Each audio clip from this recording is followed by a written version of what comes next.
यता हिँड्छन् उता हिँड्छन् छोरो उड्ने दिन, भित्रभित्रै अटमट्टिन्छन् छोरो उड्ने दिन।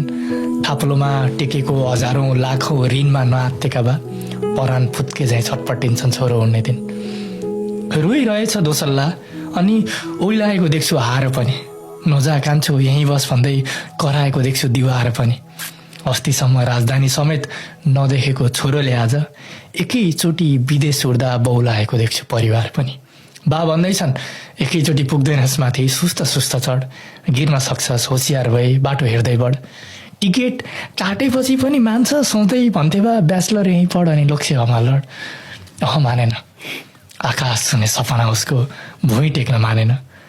किला टेक्न जन्म्याऊ भन्थ्यो सुई टेक्न मानेन। विदेश जान्छ हाम्रो ऋण सब तिर्छ भन्दै उसकी आमाले सम्झाउँथे के को पीर छ भन्दै। आँट्यो ठिकै छ भन्दै काँधमा धाप हान्दिए, जता जता भन्यो त्यो एउटा छाप हान्दिए। तर डर निकै थियो, अन्जान देश अन्जान सहर, न कसैको सहारा न कसैको भर। कोठा पाउला नपाउला बाँसका लागि, अन्न पाउला नपाउला घाँसका लागि। न दाउरो छिरो यहाँ न खेत खन्न बल छ, काम पाउला के पाउला हात पनि कोमल छ। चहल पहलमा घर फर्किने मनै खस्यो भने, झिलिमिली देखेर उतै बस्यो भने। छोरा यहीँ बसेर कमाउन लागेको भए उसको कमाइले हाम्रो पेट नभरियो भने ऊ सँगै भएकाले हाम्रो मन पनि भरिन्थ्यो। सानो सानो व्यवसाय गरिन्थ्यो, सँगै जितिन्थ्यो, सँगै झरिन्थ्यो। हरेक दिन लाग्थ्यो चाड जस्तै, मेरो श्रीमती शरीर अनि छोरो प्राण जस्तै। ऊ त्यहाँ हार्दा साथ कसले दिला, यहाँ त म थिएँ उसको बोडीगार्ड जस्तै। अलिकति नै आँट हद चाहिँदो रहेछ, घिडा कसरी गर्नु ठुलै खत चाहिँदो रहेछ।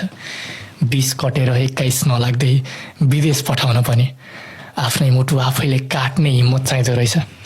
अचेल सुनसान भाषा डेरा पनि, चाउरिएको छ चेहरा पनि।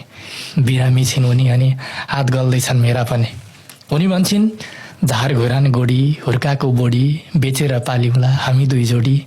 कुखबाट निकाली काखैमा हुर्काको, गन्तव्यको सीता बाटो नै मोडी। छोरी गएकी छिन् पराईको घर अनि छोरो गएको छ यो देशै छोडी।